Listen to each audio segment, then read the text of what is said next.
Ladies and gentlemen, a pleasant good afternoon. Welcome to another episode of the Louis Sports Network. Hope everybody is having a wonderful weekend. Before we get started, I want you guys to always do me that favor of hitting that like button, hitting that subscribe button. Make sure those post notifications are turned on. Make sure you guys are sharing on your social media platforms. Truly appreciate that. Hope everybody is having a wonderful Saturday.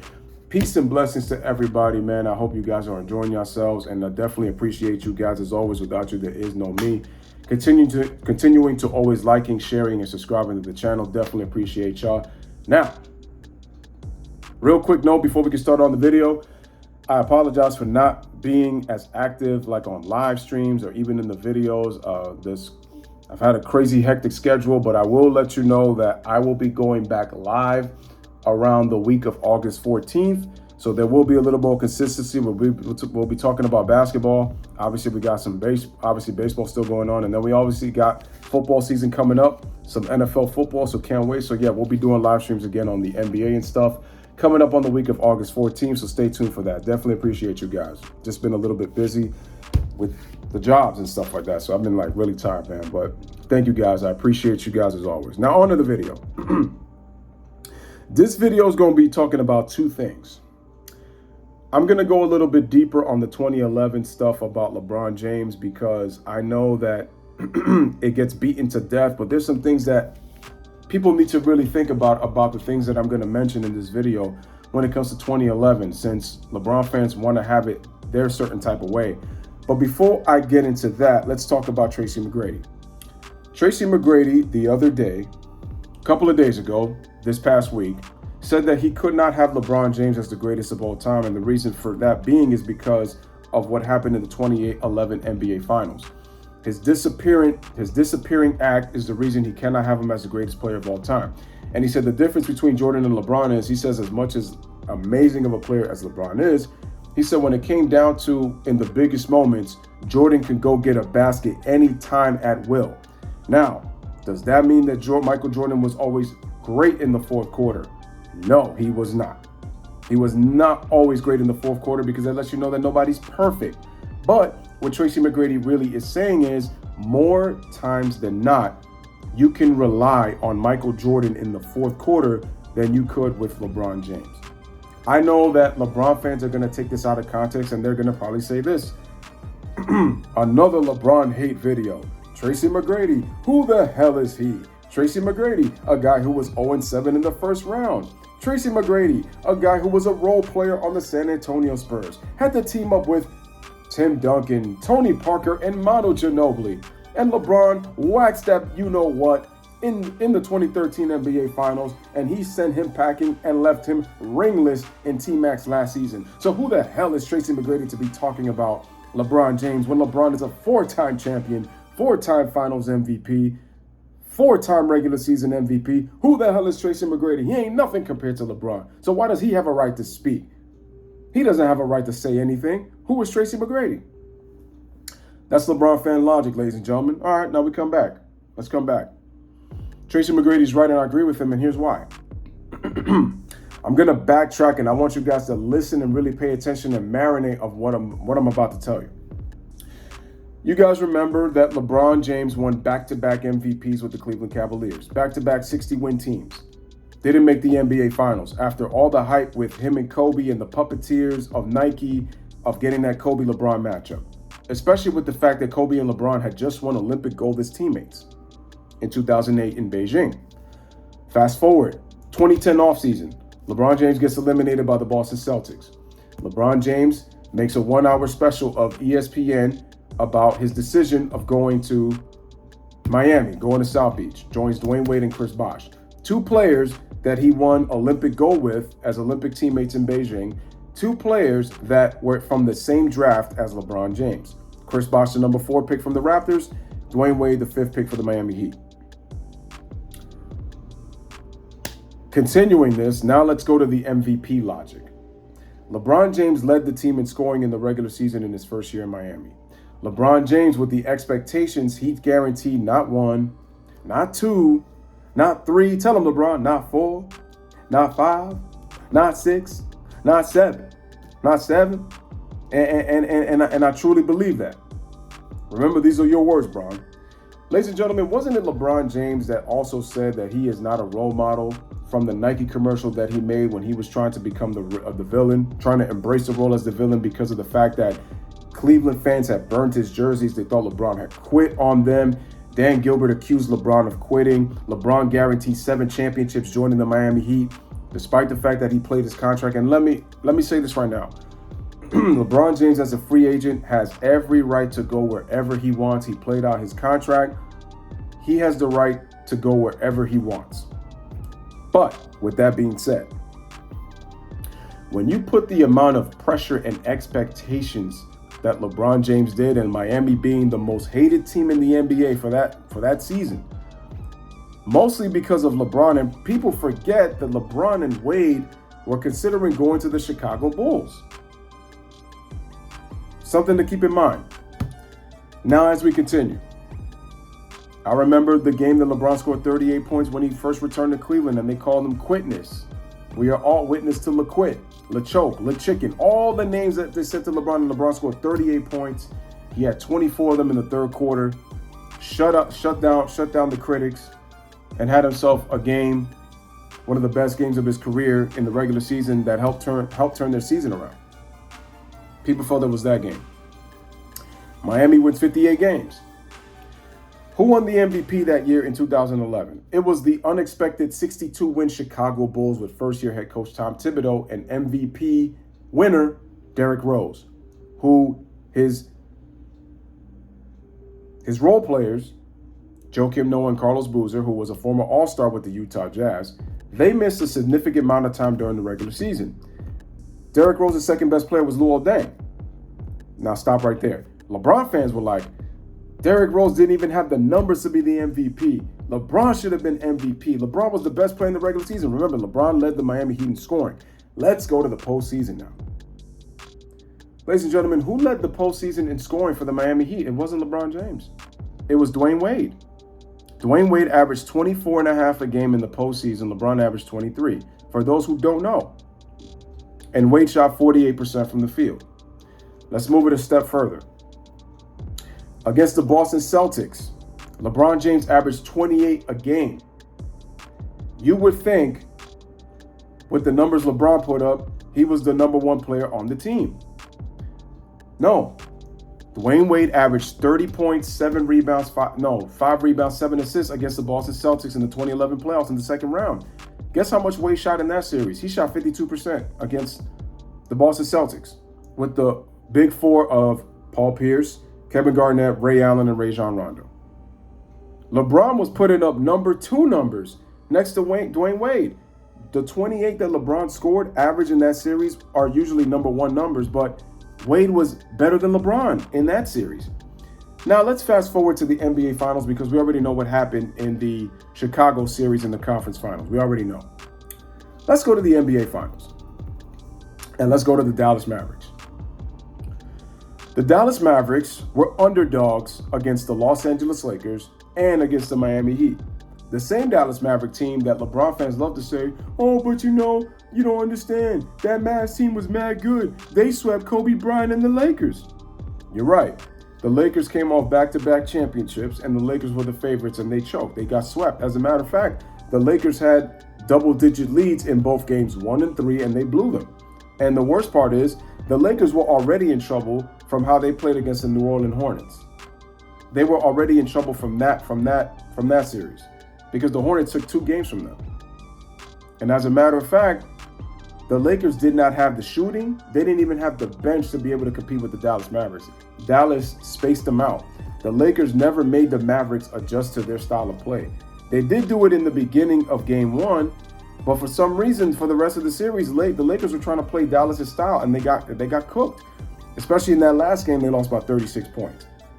There, LeBron fans, are you happy? Kobe got swept.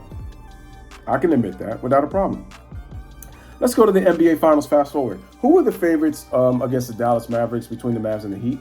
I think it was the Miami Heat. And correct me if I'm wrong, but didn't Jeff Van Gundy say that they were the stingiest defense in the NBA? Didn't they also say how were the Mavericks going to be able to deal with the youth and athleticism of Dwayne Wade and LeBron James? LeBron James, too big, too fast, too strong for Dallas. Dwayne Wade, the ability to take over a game at will. And it's like all they really have to do is be able to contain Dirk Nowitzki. That's really it, right? Now, what happened in that series? LeBron James, who was the number one guy, supposedly, in the NBA and led the Miami Heat team in scoring, played like a role player in those NBA finals because LeBron was averaging number 2 numbers alongside Dwayne Wade in the postseason. Look up the numbers. But in the NBA finals, it got even worse. And you know why? Because LeBron James wasn't even the second best player in the series, let alone the best player.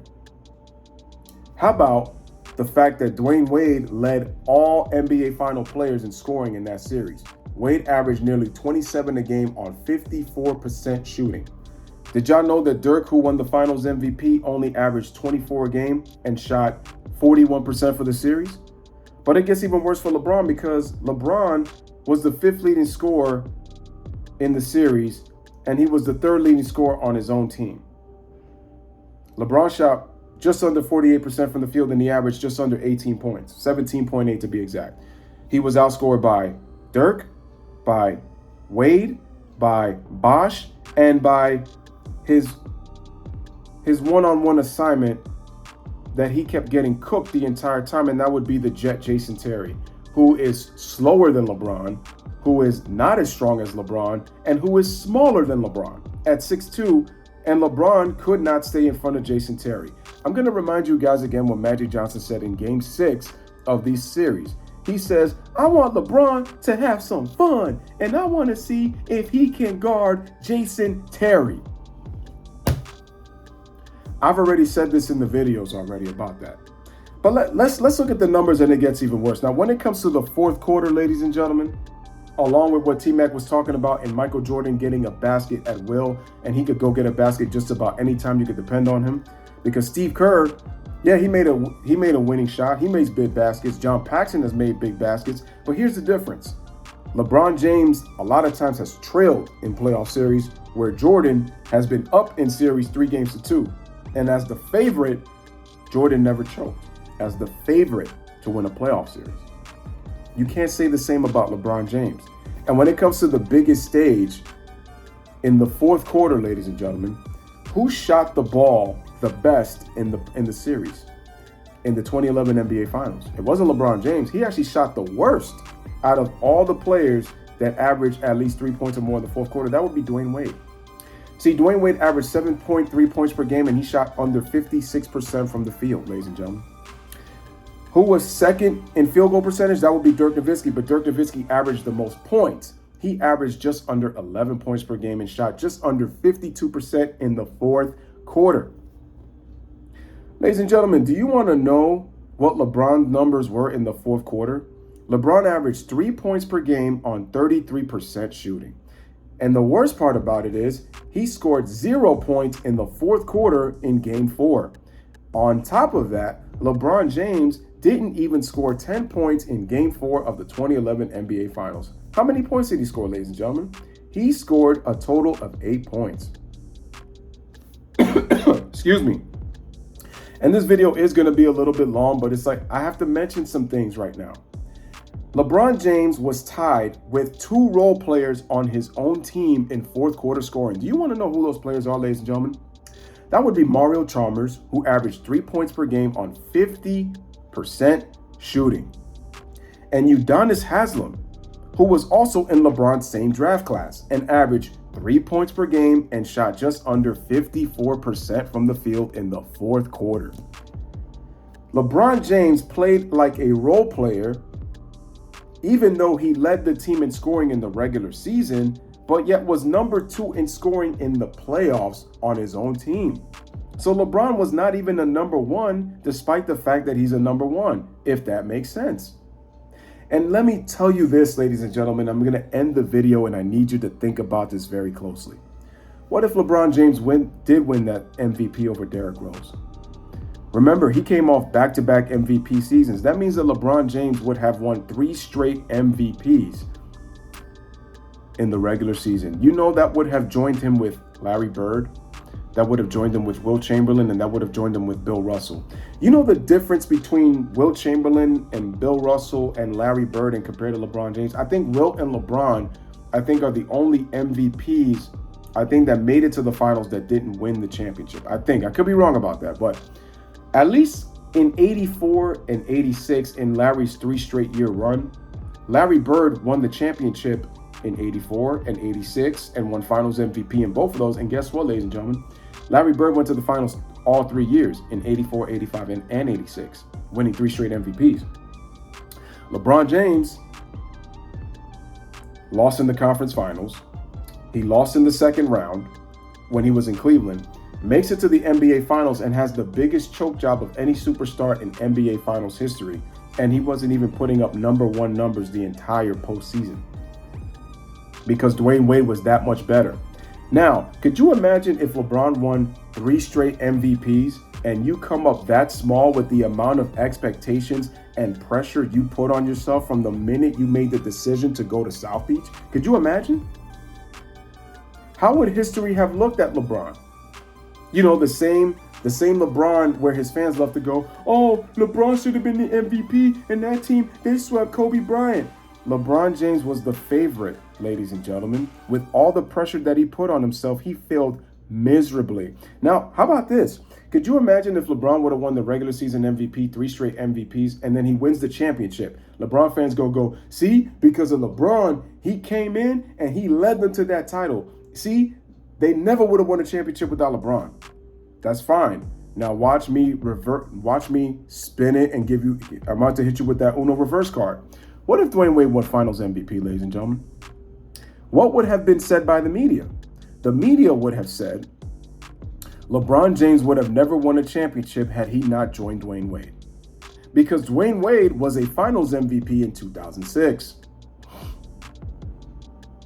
LeBron had to leave his team to go join another team to win a title. That's what the narrative would have been had LeBron James decided.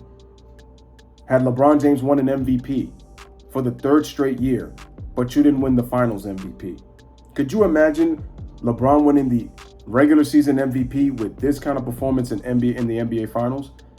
LeBron's safety blanket was the fact that he didn't win the championship, because LeBron wasn't even the best player in the series. Neither was Dirk. Dirk was the best 4th quarter performer, but the best overall player in that NBA finals was Dwayne Wade.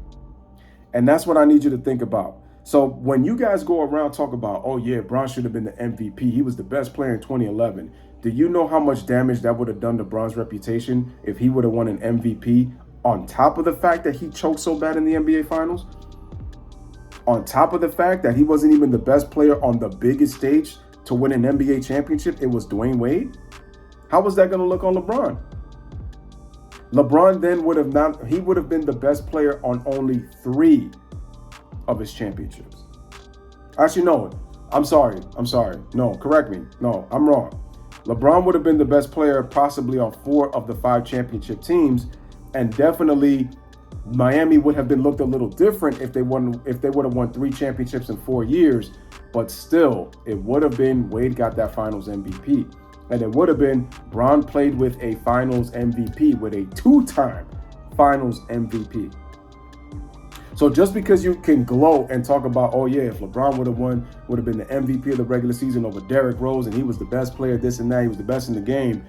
If Wade would have won finals MVP, or if Bron would have won regular season MVP, that would have astronomically hurt him even worse, considering the fact that he's disqualified from being the greatest of all time after that choke job in the 2011 finals. And I gave you the facts in the postseason and in the NBA finals, ladies and gentlemen. LeBron James is an amazing talent, all-time great. Top 10 all-time great player, arguably top 5, depending on where you rank him. Greatest of all time? No way, pal. No way. So, ladies and gentlemen, this is your boy Louis with another one. I'm sorry that I have to do one of these longer videos, but I wanted to get you to stop and think for a second. When LeBron fans talk about that whole MVP and trying to use Kobe for the Mavs sweep, again, when you put that amount of pressure on yourself with the offseason that you did, and you choke in the way that you do, you should be thankful that you didn't win a regular season MVP or the fact that Wade won finals MVP. Let me know what you guys think in the comment section. Bless up, live, laugh, love. Thank you guys for watching.